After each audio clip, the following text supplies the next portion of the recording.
नमस्कार दोस्तों, साहित्य ज्ञान क्लासेस में हार्दिक स्वागत है आपका। आज का जो सत्र है हमारा, इस सत्र में हम अध्ययन कर रहे हैं हिंदी विषय का जो प्रैक्टिस सेट है यूपी टीजीटी, पीजीटी और हिंदी साहित्य से संबंधित जो भी परीक्षाएं हैं, प्रवक्ता परीक्षा, उन सभी परीक्षाओं के लिए प्रैक्टिस सेट है ये। और ये वो महत्वपूर्ण प्रश्न हैं जो विभिन्न परीक्षाओं में आए हुए हैं और परीक्षा की दृष्टि से भी महत्वपूर्ण हैं। तो चलिए शुरू करते हैं आज का सत्र। प्रश्न है, मीरा ने श्रृंगार रस में अपनी लेखनी डुबोकर भावों का प्रकाशन किया था। इस पर श्रृंगार की वासना की दुर्गंध भी नहीं आने पाई। यह कथन मीराबाई के संबंध में कहा है डॉक्टर राम कुमार वर्मा जी ने। अगला प्रश्न है, केशव की कौन सी रचना, यानी आचार्य जो केशव हैं उनकी कौन सी रचना आचार्यत्व को प्रमाणित करने में सहायक नहीं है? तो वह है रामचंद्रिका।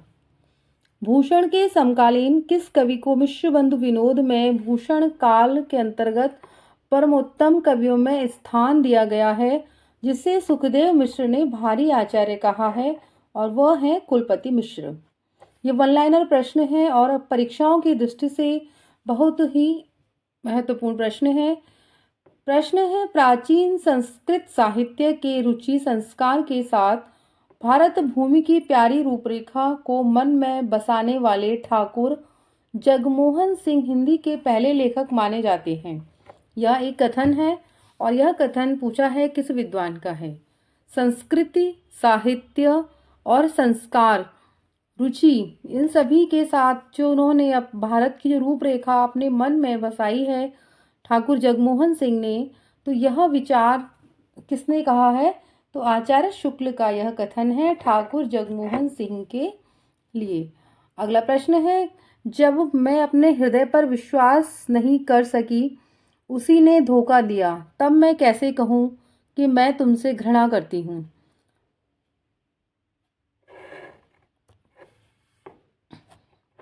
बताना है, यह आकर्षित गलत है, यहाँ पर बताना है कि जब मैं अपने हृदय पर विश्वास नहीं कर सकी, उसी ने धोखा दिया, तब मैं कैसे कहूँ कि मैं तुमसे घृणा करती हूँ। यह जो कथन है, यहाँ पर कथन होगा, यह कथन कहानी के किस पात्र का है? तो यह चंपा जयशंकर प्रसाद जी की जो कहानी है आकाशदीप, यहाँ पर आकाशदीप होगा। आकाशदीप कहानी के चंपा एक जो महिला पात्र है, उस पात्र का यह कथन है। अगला प्रश्न है, पंडित चंद्रधर शर्मा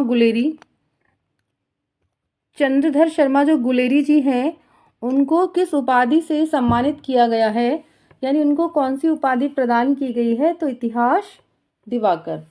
गुलेरी जी को इतिहास दिवाकर भी कहा जाता है। पंडित चंद्र शर्मा गुलेरी ने किस पत्र का संपादन किया? समालोचक। मुंशी ईशा अल्लाह खान द्वारा प्रयुक्त भाषा की विशेषता है, क्या है? चुलबुली और रंगीन भाषा है इनकी। किसकी? मुंशी ईशा अल्लाह खान की। लल्लू लालकृत प्रसिद्ध ग्रंथ है जो एक प्रेम सागर, उसके संबंध में कथन सत्य है कि इसकी भाषा प्रौढ़ और अत्यंत परिमार्जित भाषा है। आचार्य शुक्ल ने खड़ी बोली हिंदी का प्रथम गद्य लेखक किसे माना है? राम प्रसाद निरंजनी। ये बहुत बार परीक्षाओं में प्रश्न आता है कि आचार्य शुक्ल ने हिंदी खड़ी बोली गद्य का प्रथम लेखक किसको माना है? निरंजनी को। अंग्रेजों ने अपनी भाषा नीति का परिवर्तन कर यह घोषणा कब की थी कि भारतीय जनता अपने प्रार्थना पत्र हिंदी बोली और नागरी या फारसी लिपि में प्रस्तुत कर सकते हैं? सन 1836। नागरी यानी देवनागरी लिपि होगा यहाँ पर। कब किया था? सन 1836 ईस्वी में। प्रश्न है, वह कौन सा राजनीतिज्ञ था जिसने हिंदी को गंवारू बोली कहकर उर्दू की हिमायत की है? तो कौन है? सर सैयद अहमद खान ने हिंदी को गंवारू बोली कहा है और उर्दू की उन्होंने प्रशंसा की है। प्रश्न है, प्रजा हितैषी समाचार पत्र निकाला था, किसने निकाला था? राजा लक्ष्मण सिंह ने। तो प्रजा हितैषी का जो संबंध है वह राजा लक्ष्मण सिंह से है। अगला प्रश्न है कि वे कवि जिन्होंने लक्षण और उदाहरण शैली पर काव्य सृजन तो नहीं किया, किंतु रचना करते समय उनका झुकाव लक्षण ग्रंथों पर अवश्य रहा, वह कहलाते हैं रीत सिद्ध कवि। लक्षण ग्रंथ तो नहीं लिखे उन्होंने, पर झुकाव उनका जो अधिकांश जो ग्रंथ लिखे उन्होंने लक्षण ग्रंथ ही लिखे हैं। तो यह कवि रीत सिद्ध कवि कहलाते हैं। यह प्रेम को पंथ कराल महा तलवार की धार पे धावनो है, ये पंक्ति है और यह बताना है ये प्रसिद्ध पंक्ति किस कवि की है, बोधा की है। बहुत बार ये परीक्षाओं में प्रश्न आया है। विश्व के भाषा परिवारों में सर्वाधिक महत्वपूर्ण परिवार है भारोपीय परिवार। जिस भाषा का निर्माण जानबूझकर किसी उद्देश्य विशेष के किसी काल विशेष में किया जाता है वह भाषा कहलाती है कृत्रिम भाषा, यानी बनावटी भाषा। कि किस प्रकार उसको बनाकर किसी काल विशेष या किसी परिस्थितियों के अनुसार उस भाषा का प्रयोग किया जाता है तो वह भाषा कृत्रिम भाषा कहलाती है। अगला प्रश्न है कि किस बोली का प्राचीनतम रूप डिंगल कहलाता है, तो वह है मारवाड़ी।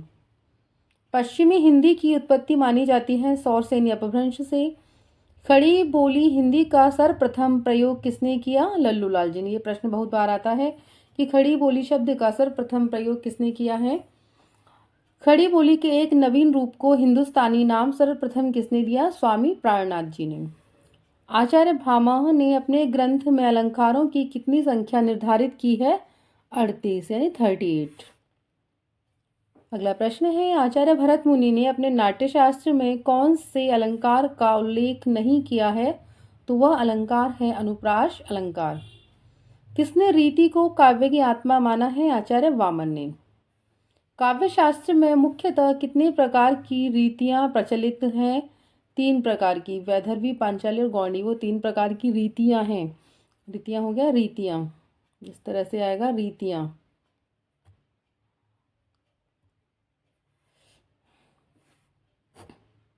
प्रश्न है रुद्रट ने कौन सी नई रीति मानी है, तो कौन सी मानी है, लाटी। वक्रोक्त जीवितकार कहलाते हैं आचार्य कुंतक। वक्रोक्त संप्रदाय आचार्य कुंतक का है। तो वक्रोक्त से संबंधित जहां भी कोई प्रश्न आए तो आपको कुंतक ही टिक करना है कि वक्रोक्त संप्रदाय के प्रवर्तक कुंतक हैं। वक्रोक्त जीविकार ये भी कुंतक है। प्रश्न है कौन सा अलंकार गुजरात देश के निवासियों को बहुत प्रिय था, जो उन्हीं के नाम पर उससे अलंकार का नाम उन्हीं हो जाएगा, उन्हीं के नाम पर उसे अलंकार का नाम पड़ा है, तो वह है लाटानुप्रास। चश्मे के तले की दृष्टि बहरी होती है, इसी से सच्ची चोट बताता हूँ, झूठी मुस्कान नहीं बेचता। किस कवि द्वारा रचित पंक्ति है, तो यह है सर्वेश्वर दयाल सक्सेना। नारी तुम केवल श्रद्धा हो, विश्वास रजत नक पक्तल में पीयूष स्रोत सी बहा करो। ये पंक्ति है कामायनी जयशंकर प्रसाद की प्रमुख रचना है कामायनी, उसकी पंक्तियां हैं ये। और यह पंक्ति लज्जा सर्ग से ली गई है कि नारी तुम केवल श्रद्धा हो, महत्वपूर्ण पंक्ति है लज्जा सर्ग, आपको याद करना है कि लज्जा सर्ग से यह पंक्ति ली गई है। आचार्य शुक्ल के निबंध 1930 ईस्वी में विचार वीथी नाम से प्रकाशित हुई। आचार्य शुक्ल प्रमुख निबंधकार भी हैं, आपको पता होना चाहिए। तो इनके जो शुक्ल जी के जो निबंध थे सन 1930 ईस्वी में विचार वीथी नाम शीर्षक से यह प्रकाशित हुए। बाद में किस नाम से प्रकाशित हुए, तो चिंतामणि भाग 1 और भाग 2, चिंतामणि जो 2 भागों में उनकी रचना है उस रचना नाम से वह प्रकाशित हुए।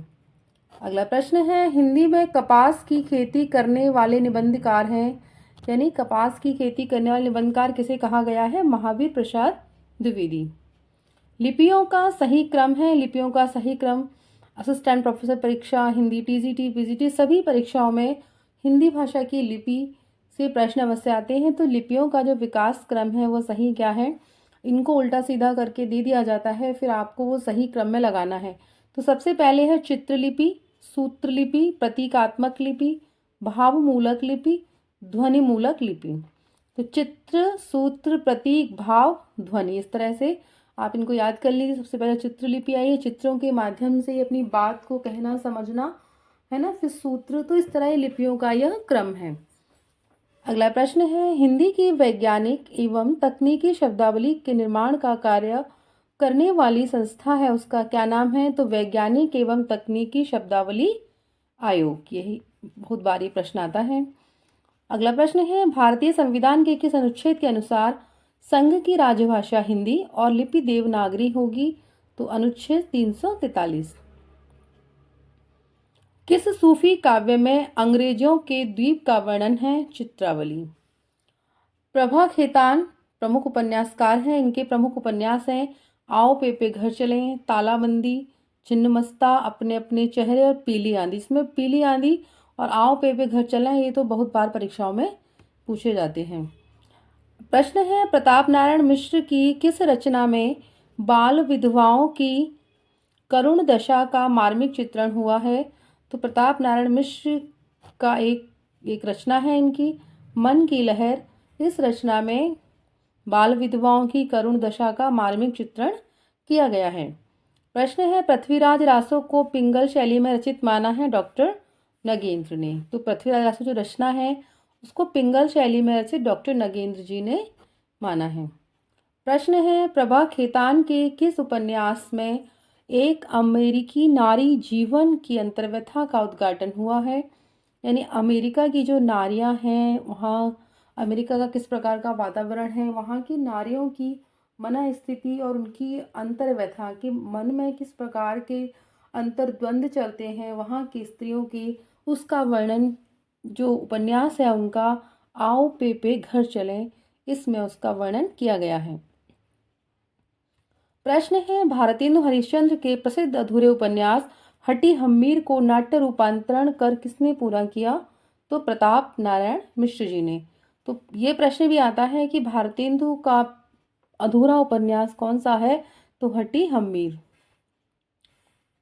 अगला प्रश्न है काव्य संसार के प्रति कवि की भाव प्रधान किंतु व्यक्ति संबंधों से मुक्त मानसिक प्रतिक्रियाओं कल्पना के सांचे में ढली हुई श्रेया की प्रिय रूपा प्रभाव उत्पादक अभिव्यक्ति है।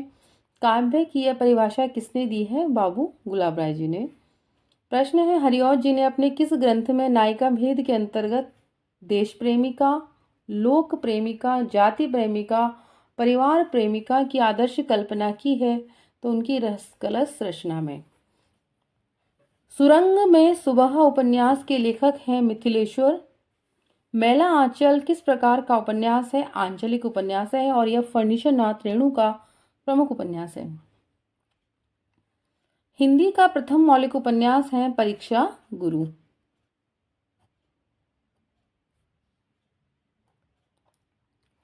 आधुनिक काल के कवियों में कौन सा कवि अवधी यानी अवधि हो गया अवधि होगा बड़ी मात्रा की अवधी भाषा में रचना करता है? तो थे त्रिलोचन शास्त्री जी।